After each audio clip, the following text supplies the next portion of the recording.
Ok, ça enregistre très bien. Bon, eh bien, merci. Bonjour Tamina déjà. Merci Oui, d'avoir accepté l'invitation. Je t'ai proposé cette interview pour l'EFT parce que ça a été une méthode que j'ai découvert grâce à toi il y a quelques années maintenant. Quand on s'est rencontrés, du coup, tu m'as offert un livre sur l'EFT parce que tu savais que j'avais la phobie de la conduite et notamment, tu m'avais dit que ça pouvait du coup m'aider. Et j'avais mis ce livre de côté pendant quelques temps quand même. Et jusqu'au jour où je devais faire très grosse, un très gros trajet en voiture. Et je me suis dit, tiens, Tamina m'avait parlé de l'EFT. Je vais prendre le livre, je vais regarder tout ça. Et en fait, j'ai lu ce petit livret, je suis allée regarder des vidéos. Et du coup, grâce à ça, j'ai pu faire mon trajet de 4h30 de route sans pleurer au volant, sans être complètement stressée, de perdre mes moyens, voilà. Et en fait, ça a été quelque chose de très libérateur, j'ai envie de dire, pour moi, parce que comme n'importe quelle grosse phobie, ça nous pourrit la vie, tout simplement. Et grâce à ça, ça m'a soulagée de beaucoup de choses. Je me suis rendu compte en parlant de l'EFT que beaucoup de personnes ne connaissaient pas. Du coup, est-ce que tu peux eh bien, te présenter et nous dire ton parcours et comment toi, t'en es venu à l'EFT de ton côté, du coup. ouais. Et déjà, effectivement, je trouve que c'est un très bon exemple ce que tu as vécu parce que l'EFT, c'est un outil dont on peut vraiment se servir tout seul et qui rend autonome. Et c'est vraiment ce que j'aime beaucoup. Et du coup, c'est un très bon exemple parce que tu connaissais à peine, tu as lu le bouquin et tu as essayé et tu as expérimenté tout de suite que ça permet d'apaiser comme ça les émotions très intenses. Et c'est vraiment ce que j'aime dans l'EFT en particulier. Donc, je trouve ça chouette que tu aies pu le vivre comme ça. Donc, moi, je suis Tamina, j'ai 32 ans et je suis praticienne EFT depuis 2017. J'ai une formation initiale en psycho, j'ai une licence en psycho. Et je travaille depuis pas mal d'années maintenant dans un centre à Toulouse qui s'appelle le Centre de l'écoute et du langage, où on utilise la méthode Tomatis, qui est une thérapie par la musique. Donc là, on travaille beaucoup avec des enfants sur tout ce qui est troubles 10, TDAH, troubles du spectre autistique, entre autres, et des adultes. Et du coup, je me suis quand même toujours beaucoup intéressée à toutes les thérapies, on va dire un peu alternatives. Je crois vraiment en la psycho classique, en l'entretien clinique. Vraiment, j'y crois profondément, mais je pense qu'on a besoin d'outils autres, notamment ceux qui associent le corps en fait dans le traitement. Déjà pour pouvoir aider le plus possible de monde, parce qu'on n'est pas tous faits pour l'entretien clinique, on n'est pas tous faits pour la thérapie, la psychothérapie, la psychanalyse, encore moins. On n'a pas tous l'économie mentale pour pouvoir faire ça. Et donc, je trouve que c'est vraiment bien d'avoir des outils pour compléter, en fait, et pouvoir s'adresser le plus possible à tout le monde, en fait. Et donc, je reviens aussi à ce que je disais tout à l'heure, c'est quand même un outil qui rend pas mal autonome et dont on peut se servir seul. C'est sûr que c'est pas, on fait pas le même travail évidemment quand on est en séance et qu'on le fait avec un professionnel. Mais déjà le fait de savoir qu'on a quelque chose qui peut nous aider, généralement, rien que ça apaise. C'est que je sais que si à un moment donné, je suis débordée effectivement par une émotion, par un stress, par une peur, la peur c'est vraiment l'émotion qui est vraiment centrale en EFT, si je sais que j'ai quelque chose qui peut m'aider, que je l'ai expérimenté, en fait, ça se produit moins souvent et c'est de moins en moins intense, quoi. Donc voilà, j'ai découvert moi l'EFT dans le centre où je travaille parce que je travaille avec un psychologue clinicien qui, lui, se sert plutôt de l'EMDR, mais c'est des outils qui sont très complémentaires et qui donc s'est beaucoup aussi intéressé à l'EFT, qui me l'a fait connaître. Je m'en suis servie pour moi dans un premier temps au niveau personnel. Ça m'a beaucoup aidée et donc de manière naturelle, j'ai eu envie de me former à mon tour et voilà, c'est ce que j'ai fait et donc c'est ce que je pratique maintenant dans mon travail depuis presque 4 ans. Ok, super.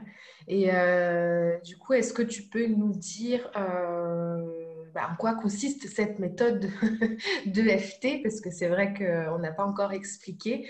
Donc, juste parenthèse, je sais qu'il y a pas mal d'histoires aussi derrière le FT. Donc là, on ne va pas en parler parce que c'est très intéressant. Mais j'imagine que les personnes qui auront envie, voilà, de creuser un peu plus pourront aller voir d'où ça vient, etc. Sauf si tu veux donner quelques détails, bien sûr. Mais voilà, est-ce qu'on peut expliquer grossièrement, j'ai envie de dire, quelle est cette méthode, comment ça fonctionne et qui peut l'utiliser finalement Ouais, je pense que effectivement pour tout ce qui est histoire de la méthode, c'est bien qu'on laisse peut-être un peu de côté parce que je suis déjà assez bavarde, je pense. Mais bon, il y a vraiment toutes les infos qui sont facilement trouvables sur Internet. Il y a pas mal de vidéos qui sont accessibles, notamment celle de Jean-Michel Guret, qui est praticien EFT le plus connu et le plus expérimenté en France en tout cas, qui a fait quand même pas mal de vidéos et qui rentre dans les détails. Donc pour ceux que ça intéresse, je vous invite à aller voir. Je pourrais peut-être te donner un lien. Oui. Donc l'EFT, c'est Emotional Freedom Technique, donc technique de libération émotionnelle ou de liberté émotionnelle. Ça fait partie d'un groupe, on va dire, de thérapies qu'on appelle les thérapies énergétiques. Ça associe vraiment la psychologie pure, parce qu'il y a quand même beaucoup d'échanges. On pourra peut-être parler ensuite de comment se passe vraiment une séance, mais voilà, c'est de la psychologie énergétique. C'est-à-dire que vraiment, on va associer la psychologie classique à l'énergétique, et donc c'est pour ça qu'on associe le corps, c'est-à-dire qu'on va faire en fait des rondes de tapping où on va stimuler certains points qui correspondent à des méridiens. Et donc, ce qui est important, c'est que on ne va pas chercher à relativiser pendant la séance. C'est-à-dire qu'on veut vraiment que les gens vivent une émotion. Une émotion, elle est toujours bonne à vivre. Et donc, on va chercher à préciser vraiment cette émotion. Et donc, pour ça, on va faire intervenir le corps et se demander comment on se sent quand on ressent cette émotion. Parce que si on ne peut pas dire au niveau physique comment ça se manifeste, alors ce n'est pas une émotion, c'est juste une pensée. Les émotions, elles se manifestent au niveau de notre corps. Et donc, c'est en travaillant comme ça qu'on va pouvoir associer donc la verbalisation et donc du tapping, donc des rondes où on va en fait tapoter sur certains points qu'on pourra montrer peut-être tout à l'heure. Et donc, comment ça fonctionne? Les émotions, en fait, vont activer chez nous, au niveau du système nerveux, le système sympathique. Donc, si par exemple, j'ai une phobie, par exemple, je pense que je t'avais donné cet exemple, par exemple, la phobie des chiens, qu'est-ce qui va se passer? C'est que, évidemment, quand je vais être en présence d'un chien, c'est le système sympathique qui va s'activer pour pouvoir mettre en place une réponse. Et la réponse, ça va être fuir ou se battre face au danger. Donc, c'est vraiment le système d'alarme, en fait, qui se met en place. Ce qui se passe, c'est que si j'ai effectivement cette peur, on va dire, irrationnelle, mais elle ne l'est jamais vraiment, mais voilà, si j'ai cette peur, si le chien est à mes pieds en train d'aboyer, qu'il est agressif, il y a effectivement une raison pour que ce système d'alarme il se mette en place et que je trouve une solution. S'il est en train de dormir à 100 mètres, c'est déjà moins utile.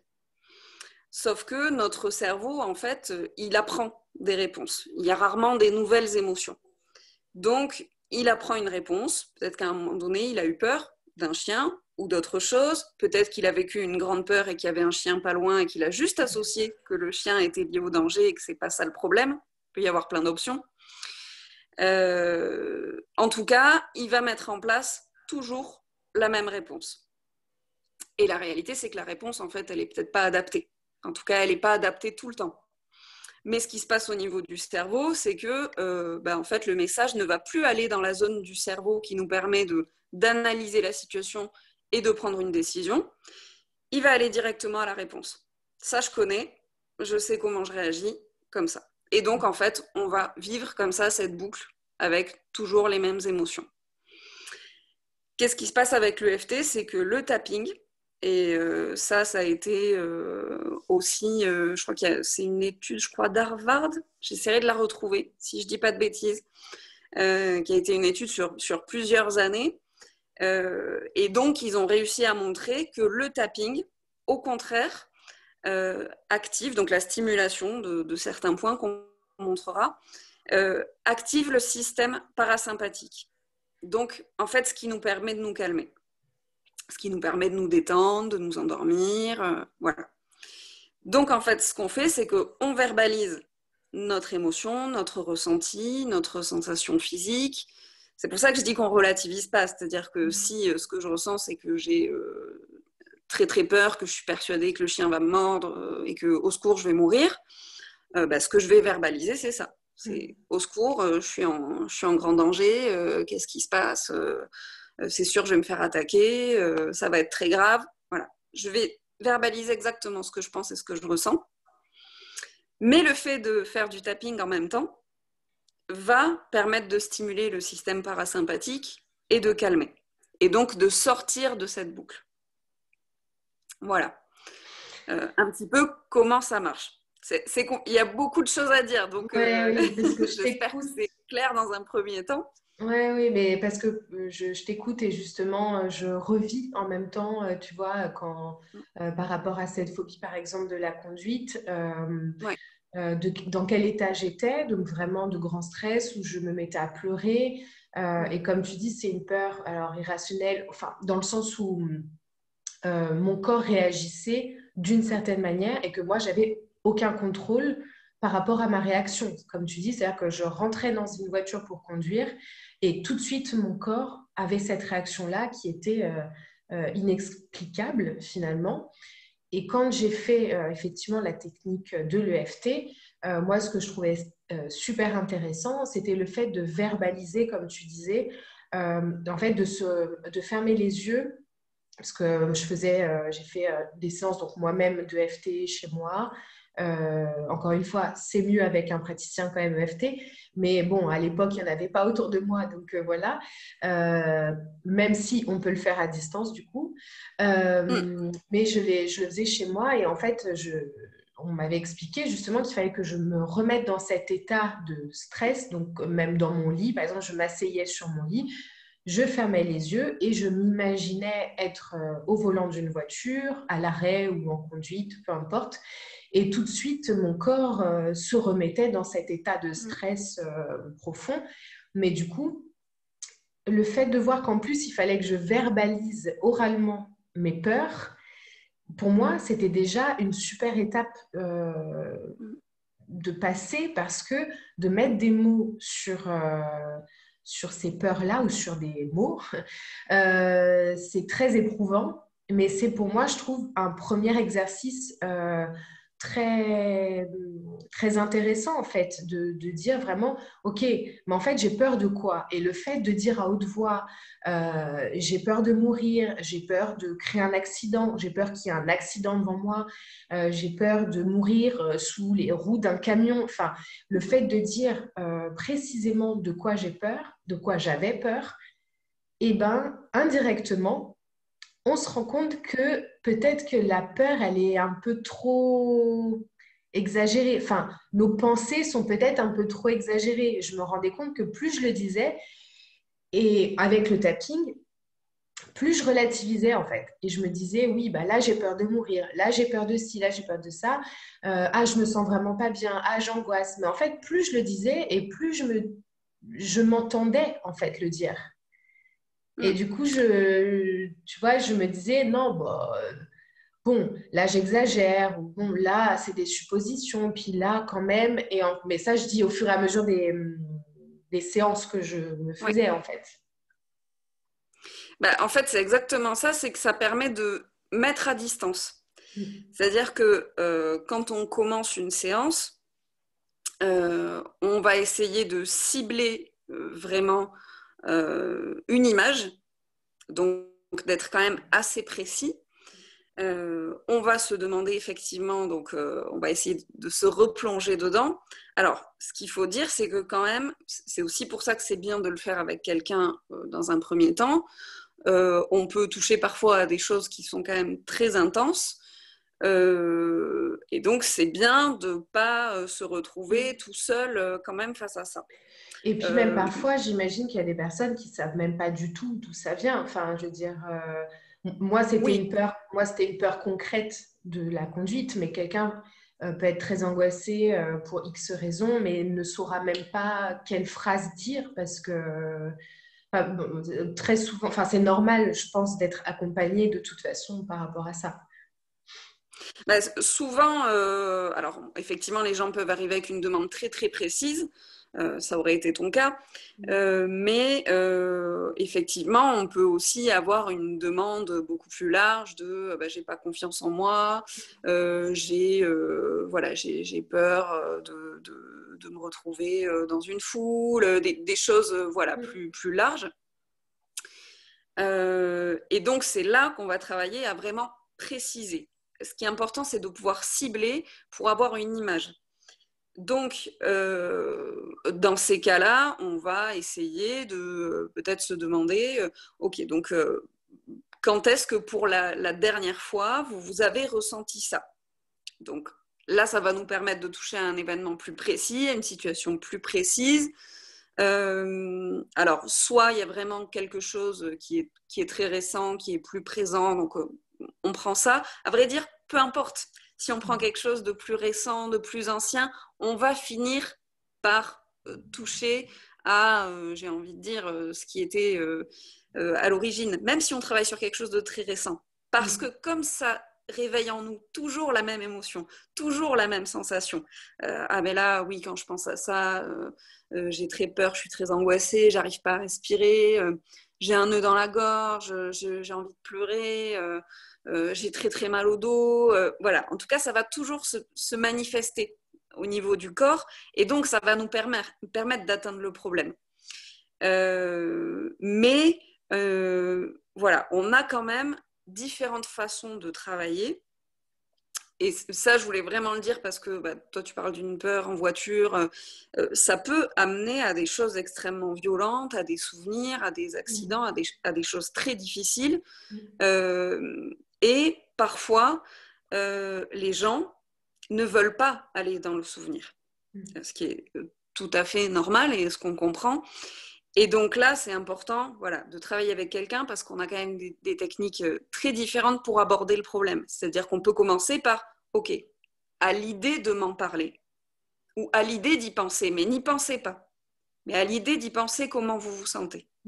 Et là, on peut déjà avoir des réactions très fortes. Et si c'est le cas, on commence par ça.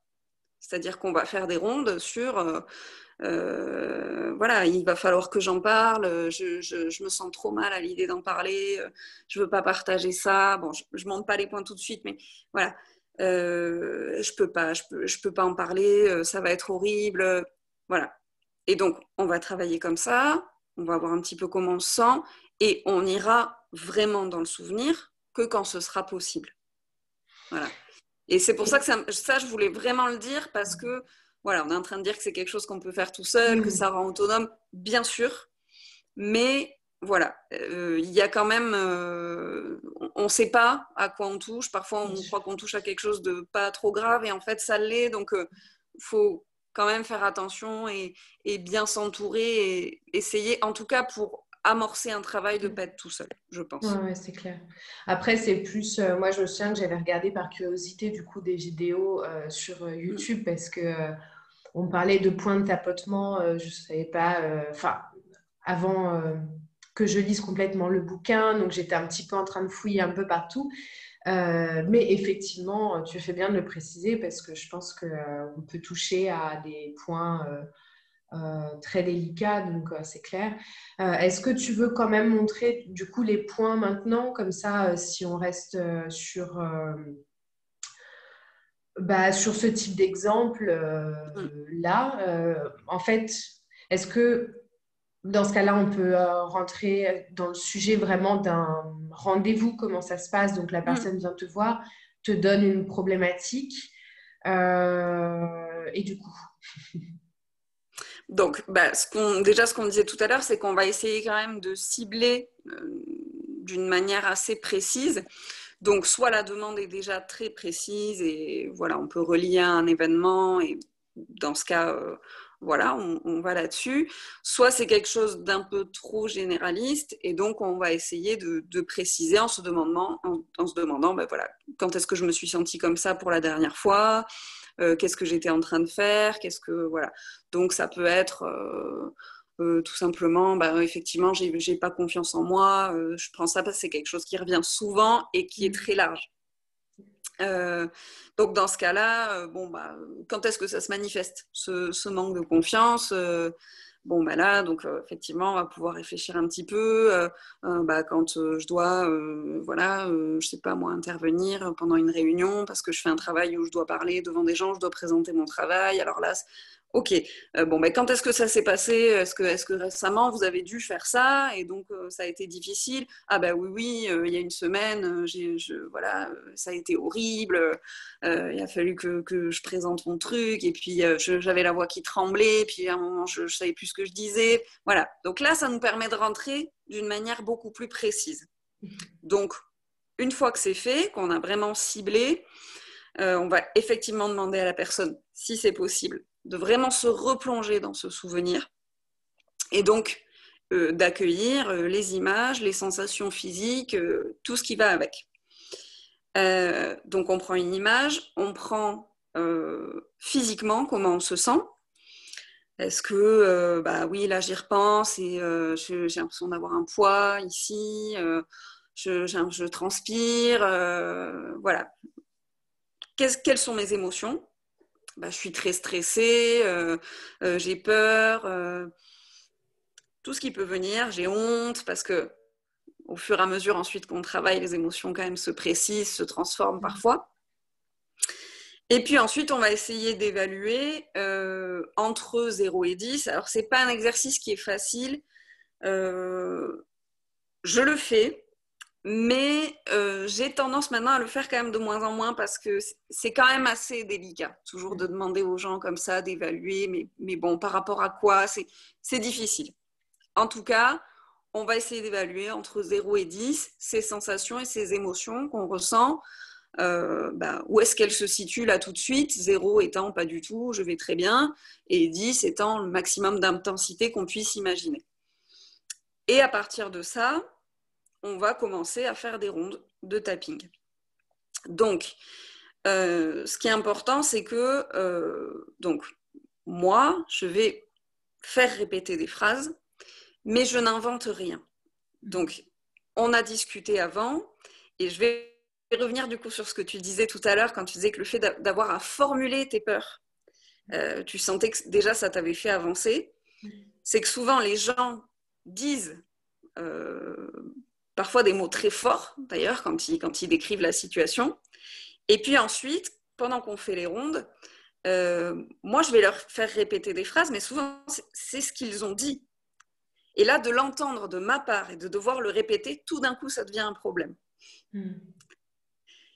Et parfois ils me disent mais j'ai pas dit ça ou c'est pas exactement ça parce que là ça devient difficile. Donc je me recentre sur la séance en elle-même. On va commencer donc les rondes de tapping. Alors, je ne sais pas si peut-être tu pourras mettre un lien avec un petit schéma ou quelque chose pour que les Oui. gens voient, peut-être ce sera Mm. plus facile. On commence en fait sur cette partie de la main. Je ne vais pas pouvoir Le point montrer. Peut-être que, karaté. voilà, toi, tu peux nous faire l'exemple. Donc, point karaté. Et donc, on va en fait répéter là trois fois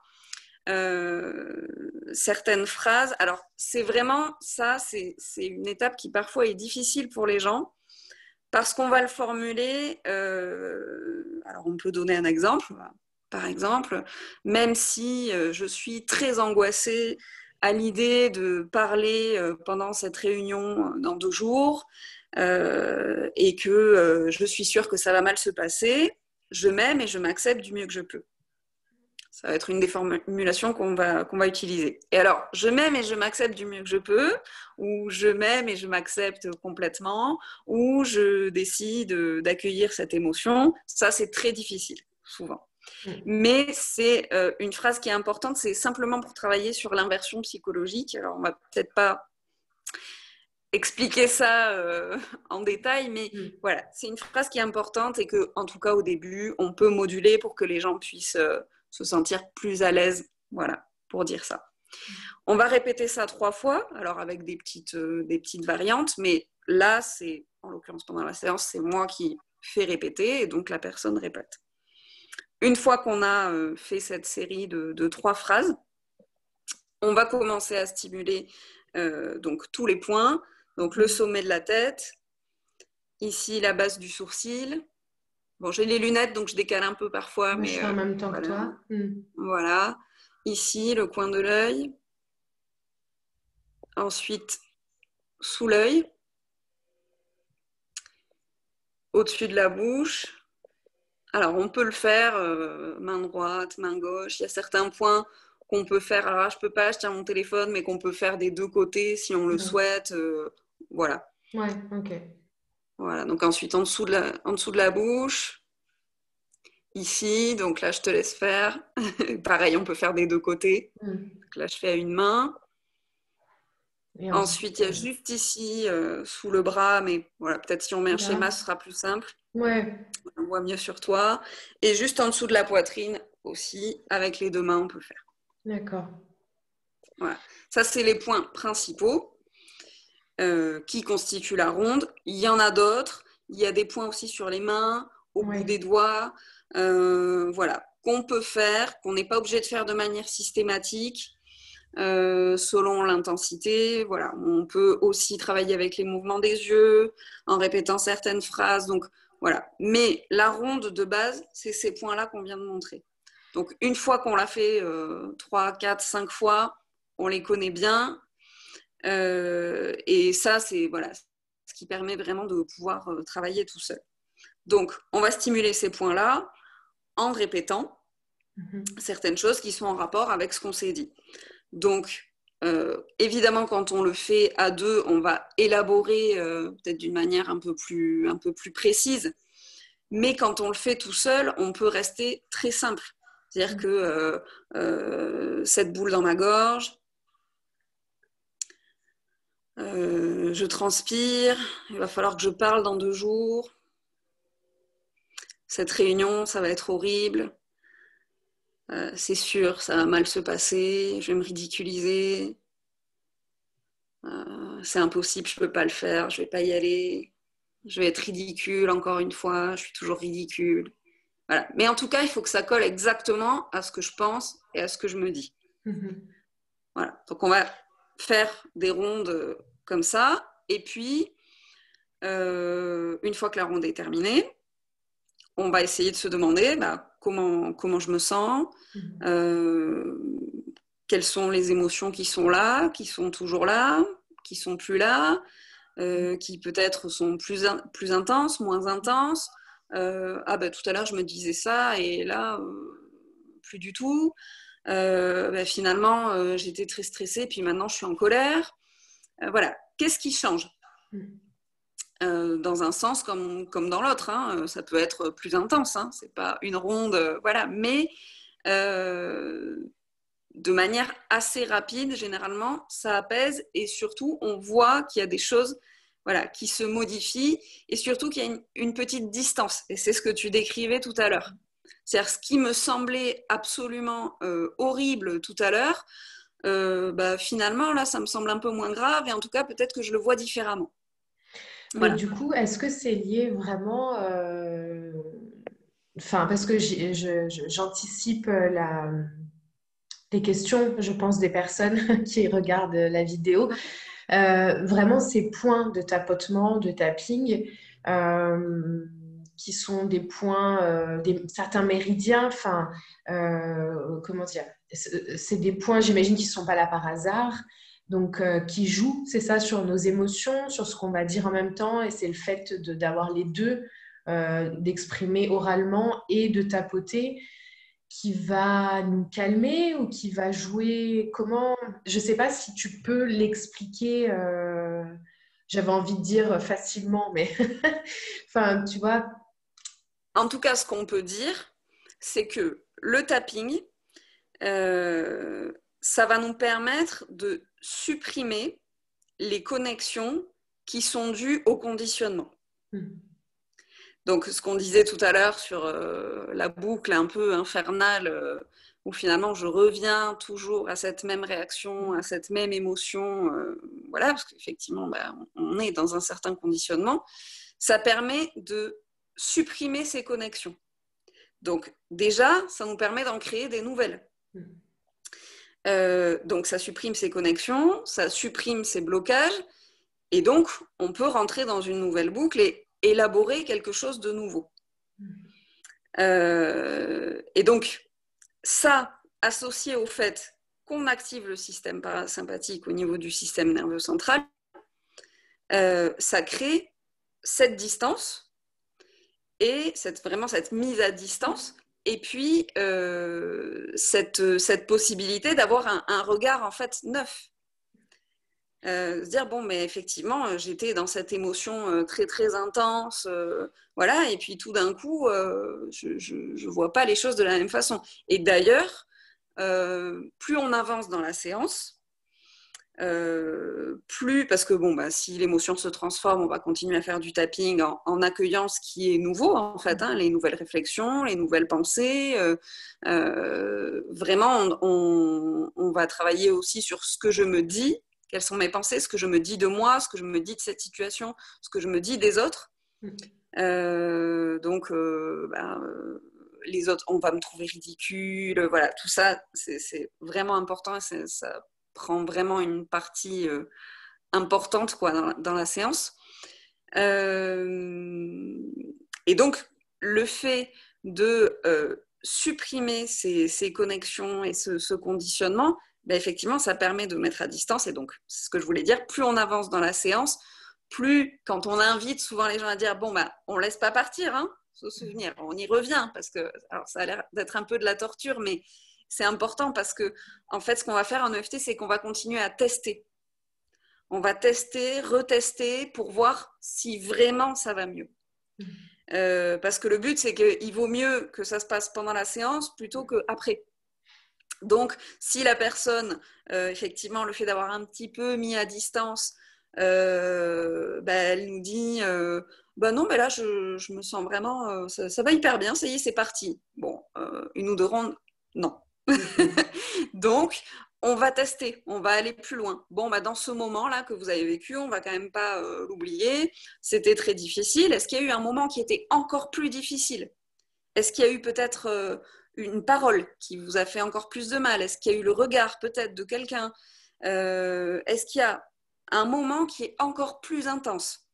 Alors là, je garde cette idée-là de la réunion, et voilà, mais ça peut être quelqu'un qui a vécu quelque chose de complètement différent. On va tester au niveau sensoriel aussi. Est-ce que peut-être il y a une odeur qui vous a marqué? Et voilà, on va tester tout ça. Et oui, alors c'est vrai que là, ça allait mieux, mais quand j'y repense, un tel, ma tante, machine, elle m'a dit ça, et ça, vraiment, là, quand j'y repense, ça, je peux pas l'avaler, quoi. Ok. Et donc, ça va nous permettre de continuer à travailler, de tester vraiment pour aller le plus loin possible et pour être sûr qu'on a réussi à apaiser quelque chose. Alors, ça se fait pas forcément en une seule séance. Ça arrive que sur des petites choses, voilà, on trouve un apaisement de manière assez rapide. Mais la plupart du temps, on creuse quand même de plus en plus loin. C'est rarement des petites choses, même si au début, on pensait que c'était ça. Donc, bon, il faut quand même plusieurs séances pour aller au fond des choses, quoi. Ouais. Bah, comme n'importe quelle thérapie, de toute façon, Mm. c'est vrai que ou n'importe quelle méthode. On peut dire que c'est une thérapie d'ailleurs ou pas? Je sais Oui, pas les le termes. terme de thérapie est pas vraiment très encadré. Oui. Donc, on Bah, peut. c'est pour pas dire d'erreur, hein, c'est pour ça. Ouais, Mais ouais, ouais. ok, bon, en tout cas, comme n'importe quelle thérapie, très souvent, enfin, surtout pour régler des problèmes émotionnels, je pense que c'est normal que ça puisse pas se faire en une seule fois, ça c'est clair. Enfin, mais en tout cas, je pense que c'est une méthode, pour ma part, très efficace, en tout cas. Euh, J'avais vraiment envie d'en parler avec toi parce que je pense que c'est comme tout. Tout le monde ne sera pas appelé peut-être par rapport à l'EFT, mais beaucoup d'autres qui ne connaissent pas pourront peut-être tester. Et c'est vrai qu'aujourd'hui, il y a plein de méthodes différentes et c'est bien de les mettre en avant parce que parfois on a un souci, mais on essaye telle chose, mais ça ne fonctionne pas avec nous, ou tout du moins on n'est pas à l'aise avec, etc. Donc, j'espère que ça permettra à certaines personnes de découvrir l'EFT, de se renseigner un peu plus et du coup de se soulager par rapport à certains mots ou certaines émotions trop fortes qui reviennent trop souvent. Mais tu as bien fait aussi de préciser que toutes les émotions sont bonnes à vivre en tout cas. Et ça, c'est important de le redire parce qu'on ne peut pas aller à l'encontre de ce qu'on ressent. Par contre, Mm. quand c'est vraiment désagréable et vraiment handicapant, c'est important de trouver le pourquoi déjà et, euh, et de trouver des solutions par rapport à ça. Je ne sais pas si tu veux rajouter quelque chose. Je sais pas si je crois que ça enregistre encore en tout cas. Mais si tu veux rajouter quelque chose, un dernier détail peut-être ou Non, mais ouais, après, je suis d'accord avec toi sur le fait que voilà, on peut pas savoir, ça correspondra pas forcément à tout le monde.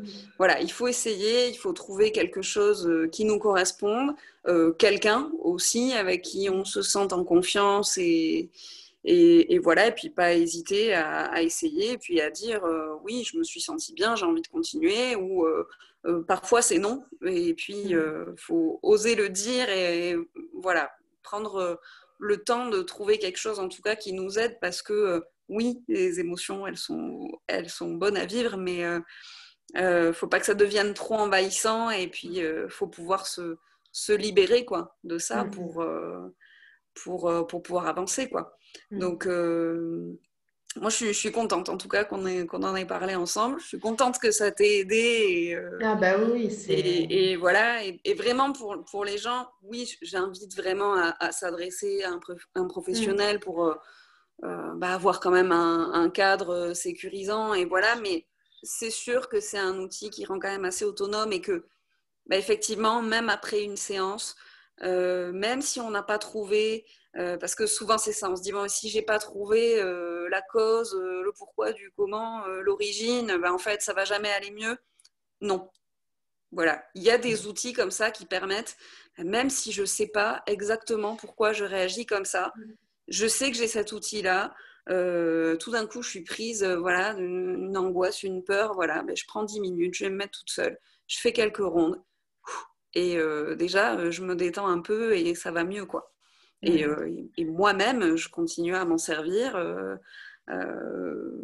Alors que voilà, ça a beau être mon métier, il y a des choses pour l'instant que je ne m'explique pas complètement. Mais ça te Je soulage. voilà. Ouais. Donc, vraiment, ça fait partie des outils qui peuvent pas vraiment faire de mal, quoi. Donc, Mm. moi, Oui, j'invite c'est vraiment bien de le tout le préciser monde aussi. à essayer. pour se libérer voilà, du stress et des émotions envahissantes et voilà, être plus libre, quoi. Ouais. Bah, super. Merci beaucoup, Tamina, d'avoir Mais pris ce avec plaisir. temps-là. Et je prendrai soin de mettre les liens sous la vidéo pour toutes les personnes qui voudront creuser un peu plus. En tout cas, il y a beaucoup de choses, enfin, il y avait encore, j'imagine, beaucoup de choses à dire sur le FT, mais c'était voilà, une première approche quand même bien développée malgré tout pour les personnes qui connaissent Ouais, pas hein, du tout. je suis bavarde. Mais non. Mais non, non, c'est top. Et bah, merci encore. Moi, je te récupère tout de suite, mais on va s'arrêter là pour tout le monde. À Ça très marche. vite.